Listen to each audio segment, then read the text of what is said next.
En attendant, on va plutôt aller du côté du jardin avec notre reporter de charme, Elena Morna, qui est une vraie jeune fille en fleurs. Coucou Elena.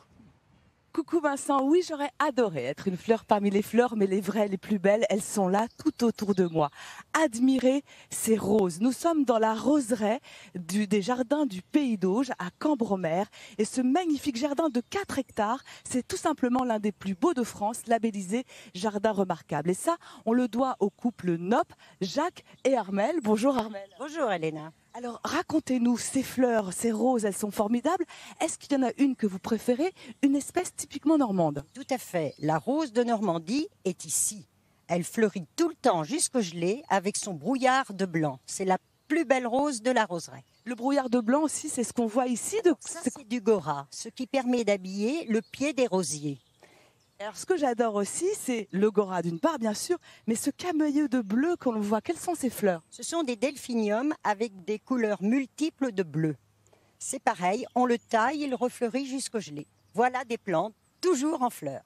Alors la taille, c'est une des choses essentielles pour avoir un jardin aussi beau que le vôtre. Est-ce que vous pouvez nous donner une petite astuce? Comment est-ce qu'on taille un rosier? Mais voilà, tout simplement, on taille au-dessus d'une feuille. Voilà, et c'est reparti pour un nouveau bouton.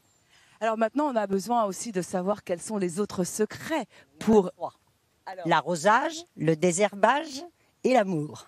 À propos d'amour, eh bien voici la fleur, la rose que l'on vous offre. Et oui Elena, Midi en France, c'est que de l'amour. L'amour des bonnes choses, comme on l'a dit Jean-Baptiste, mais aussi l'amour des fleurs avec cette rose normande exceptionnelle. On parle de la rose normande, peut-être devrions-nous dire les roses normandes, Ouais. car il en existe encore une 60aine de roses normandes. Et pour les découvrir, il y a un lieu unique en Normandie, c'est le Jardin Conservatoire de la Rose Normande.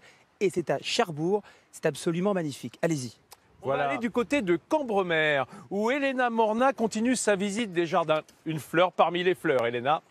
Toujours à Cambremer, oui, dans les jardins du Pays d'Auge. Alors on a vu des jardins remarquables, mais il n'y a pas ça qui est remarquable. Regardez cette maison. Il y a plusieurs maisons ici. Certaines ont été bâties par Jacques. Bonjour Jacques. Et d'autres ont été transportées. Et c'est l'histoire de cette maison, Jacques. Elle n'a pas été bâtie par vos mains, mais transportée. Oui, j'ai préféré la transporter intégralement. Comme ça, on a l'impression qu'une fois qu'elle est arrivée sur place, elle a toujours été là. Elle est dans son jus, quoi. Effectivement, elle est dans son jus. Mais il y a des vieilles pièces, par exemple, qui auraient dû être remplacées et qu'on n'a pas remplacées, ce qui fait qu'on a l'impression qu'elle a toujours été là. Alors, comment on transporte une telle maison? C'est quand même pas si facile. Là, je vois qu'il y a une photo. Comment ça s'est passé? En fait, c'est assez facile. Vous voyez qu'on l'a renforcée avec des bastings pour maintenir l'équerrage. On a gardé les lithos pour maintenir l'équerrage également. Évidemment, on a eu quelques soucis parce qu'il est assez large, il y a un auvent, et on s'est trouvé coincé à un moment donné entre deux vitrines. C'est-à-dire que vous avez préféré scier les vitrines que la maison? En fait, on l'a taillé dans la vitrine plutôt que taillé dans le bâtiment. C'était plus simple. Et pourquoi transporter une telle maison? Elle pouvait risquer de se démolir, non? C'est assez facile, non, parce que les colombages sont liés entre eux par des chevilles, et ce qui fait que ce sont des bâtiments qui pourraient résister à des tremblements de terre. Alors, je vous l'avais dit, ici, il n'y a pas que les jardins qui sont remarquables, mais aussi les maisons, et on poursuit notre visite. Merci Elena, continue ta balade et reviens-nous vite.